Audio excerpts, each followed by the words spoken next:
I'm back in the village of wax-coated I-beams. That's the load in front of me that I wish I was carrying because the stacks are shorter. But instead I've got the same tall stacks that I had before. I'm not allowed to get out of my cab. They load them this specific way. You can see you have bundles in short stacks of 5, and then you've got these tall stacks. Looks like I can go ahead and strap. The guy was giving me the signal. So now that I've got the signal, but you can see the tall bundles have 8 high versus the 5. That's never any fun. Go. So we'll see how the adventure goes again. I'm going to the exact same place I brought these two before. Oh well.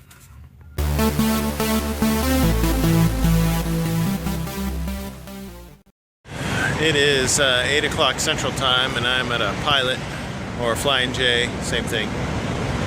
It's crowded, and it's kind of a large one, but every spot is pretty much filled. These are, I strapped my beams a little bit differently this time, and surprisingly, I mean, it's like staying where it's supposed to be staying, to a certain extent. I mean, last time, a lot of these were all cattywampus. So here's what I did that's different. I tried to put the strap. I used 3 straps per section. But I also, when I put my straps on the edge, I try to get it as close to the edge as possible on every end. And some of these weren't as close as I would like, because on the other side, that wood strapping up on the top is like right there, so I had to kind of go in between, and that's what I did with the whole 16 bundles here. I tried to get it as close to the edge, and I don't know if that's the key to the success of this particular load. I'm only 65 miles away from where I deliver tomorrow, Friday, the 1st of July. But as you can see, if you compare this to the other video where I hauled this exact same product, the exact same size bundles,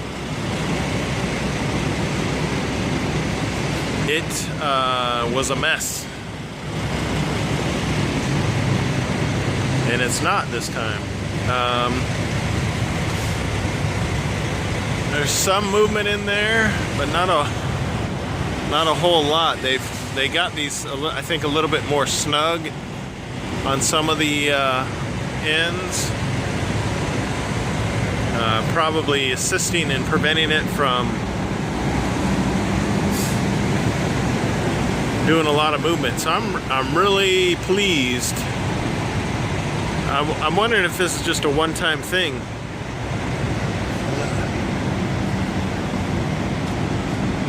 As far as no movement. The straps are still tight. Every time I check it, it seems to be good. So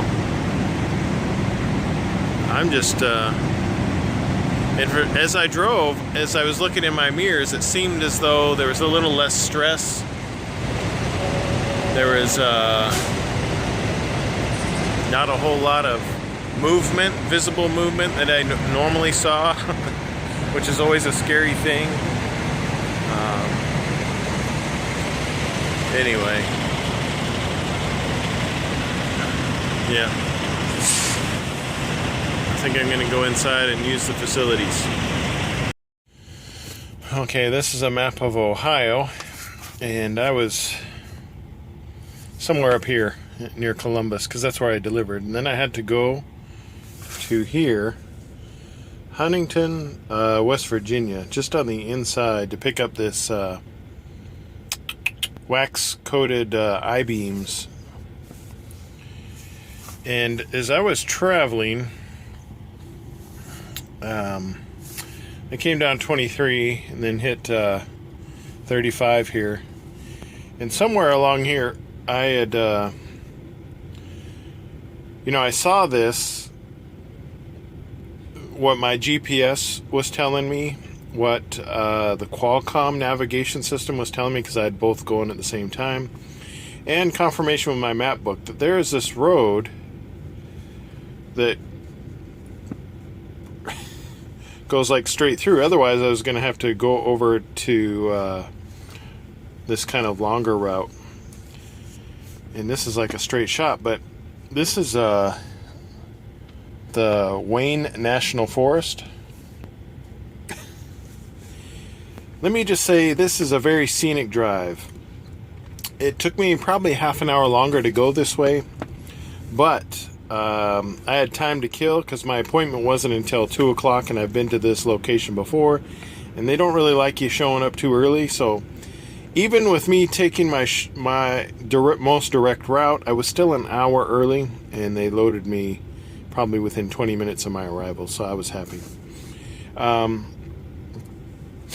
Needless to say, when you get in here, I start saying to myself, wow, it would have been really cool if I would have mounted my GoPro, because I doubt there are many trucks that take this route. Because there are spots along here that I was just like, okay.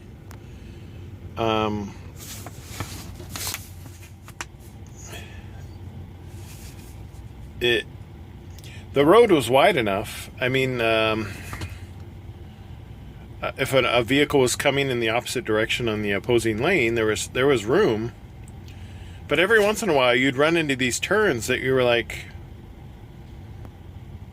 in order to make this turn, I have to slow way down to make the turn. But it's you have to look for the opposing traffic, because you have to almost occupy both lanes to make the turn.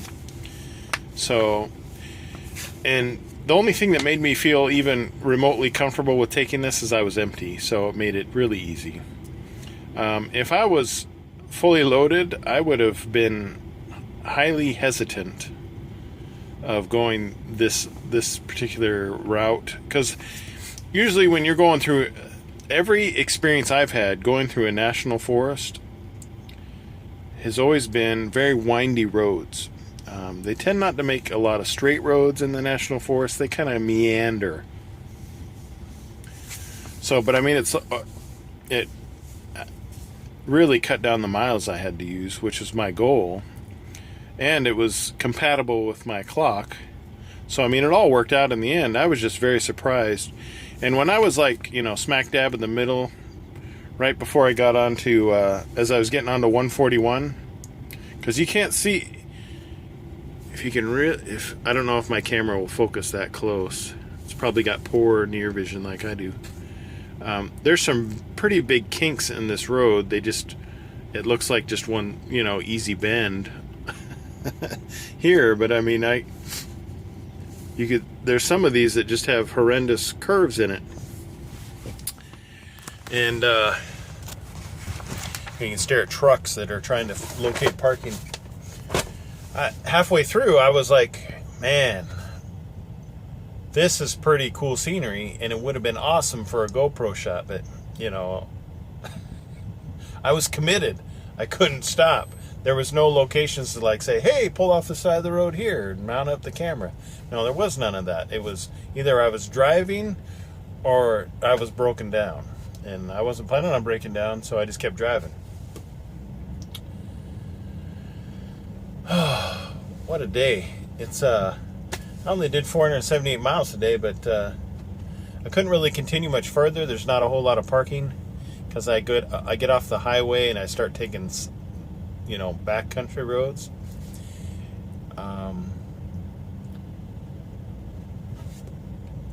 There are many times when you take backcountry roads that you can find truck parking probably easier than you can off of a highway for some reason. It's as if these backcountry roads have all these little stores and stuff where they know truck drivers work and live around there, so there's available parking. But needless to say, I dropped off my lumber this morning with no incident. It was fairly easy. I got my new assignment, and I was looking at it, and I'm like, Steel of West Virginia and Huntington. When I saw Huntington, I was like, man, that sounds really familiar. And they said steel beams. And so I pulled it up on the, put it in my GPS, and I always confirm the address with Google Maps. It's just one of my procedures. And I was looking at my specific directions on how to get to that specific location. And I was like, oh no. This is Wax I-beam place. And I was dreading it, because last time I took a load like this, it was a bit frazzling. But yeah, that's it. The day is done. I always enjoy.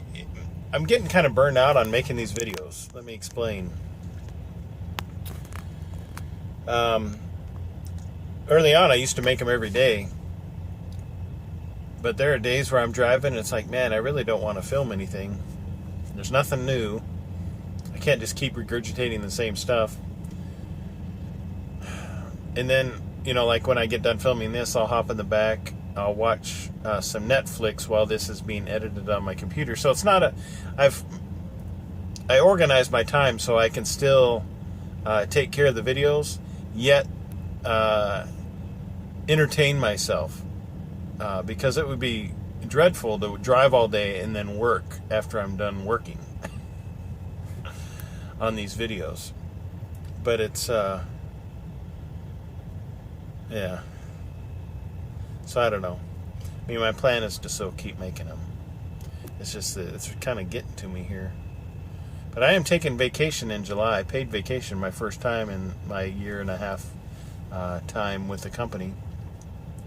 So that should be interesting, but it'll also be a week where there are no videos, so you can prepare yourself now. I think it's the 17th through, the 17th through the 23rd of July. I won't be working. You'll probably get videos that week, because my videos always come out the week after I actually film them. So there'll be videos that week, if I make any the week before. But the following week, when I'm working again, there won't be any videos scheduled to come out.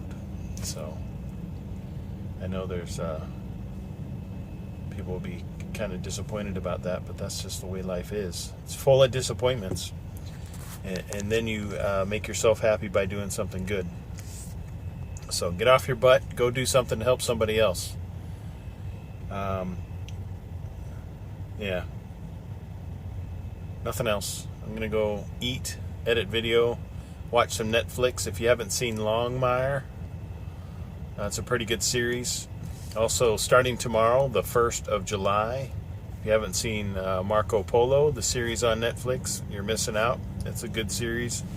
I've watched the first season 1 like twice already, and season 2 starts tomorrow, so it should be pretty good.